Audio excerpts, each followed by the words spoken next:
বিশ্বের অন্যতম শ্রেষ্ঠ বিদ্যাপীঠ সৌদি আরবের মদিনা ইসলামী বিশ্ববিদ্যালয় থেকে গ্র্যাজুয়েশন শেষ করেছেন ব্রাহ্মণবাড়িয়া জেলার কৃতি সন্তান হাফিজুর রহমান মাদানী। গ্র্যাজুয়েশন শেষ করায় তাকে সংবর্ধনা দেওয়া হয়েছে।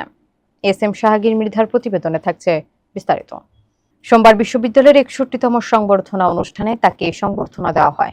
হাফিজুর রহমান সরাইল উপজেলার উচালিয়াপাড়া গ্রামের মৃত সিরাজুল ইসলাম মিয়ার দ্বিতীয় ছেলে। এছাড়াও তিনি আন্তর্জাতিক ইসলামী বিশ্ববিদ্যালয় চট্টগ্রাম থেকে ২০১৭-১৮ সেশনে ভাইস চ্যান্সেলর অ্যাওয়ার্ড স্বর্ণপদকে ভূষিত হন। জানা যায় ১৪৪৬ হিজরি সেশনে দাওয়া এবং আকীদা বিভাগ থেকে সর্বোচ্চ রেজাল্ট মুমতাজ বা এক্সিলেন্ট নিয়ে পড়াশোনা সমাপ্ত করেন। উক্ত বিশ্ববিদ্যালয় থেকে এবছর বিশ্বের ১১৪টি দেশের মোট ১২৮ জন শিক্ষার্থী গ্র্যাজুয়েশন সম্পন্ন করে সংবর্ধনায় অংশ নিয়েছেন। অনুষ্ঠানে প্রধান অতিথি হিসেবে উপস্থিত ছিলেন মদিনার গভর্নর সালমান বিন সুলতান বিন আব্দুল আজিজ আল সৌদ। এ সময় বিশ্ববিদ্যালয়ের চ্যান্সেলর ডক্টর সালেহ আল ওকাল সহ বিশ্ববরেণ্য আলেমরা উপস্থিত ছিলেন।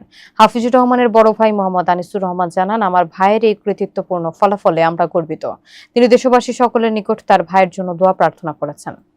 পৃথিবীর অন্যতম বিখ্যাত বিশ্ববিদ্যালয় মদিনা ইউনিভার্সিটি থেকে কুল্লিয়াতুদ দাওয়া ওয়াল আকীদা বিভাগ থেকে আলহামদুলিল্লাহ মুমতাজ অর্থাৎ ফার্স্ট ক্লাস পাস নিয়ে পড়াশোনা সম্পূর্ণ করলাম। আমি মহান আল্লাহ রাব্বুল আলামিনের কাছে কৃতজ্ঞতা পোষণ করছি। তারই পাশাপাশি আমার ফ্যামিলির প্রত্যেকের প্রতি আমি কৃতজ্ঞতা জ্ঞাপন করছি আমাকে এতটুক পর্যন্ত পড়াশোনার সুযোগ দেওয়ার জন্যে।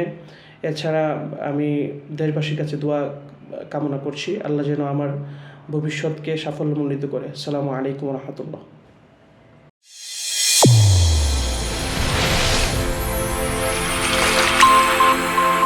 চ্যানেল A1 হৃদয়ের স্পন্দন।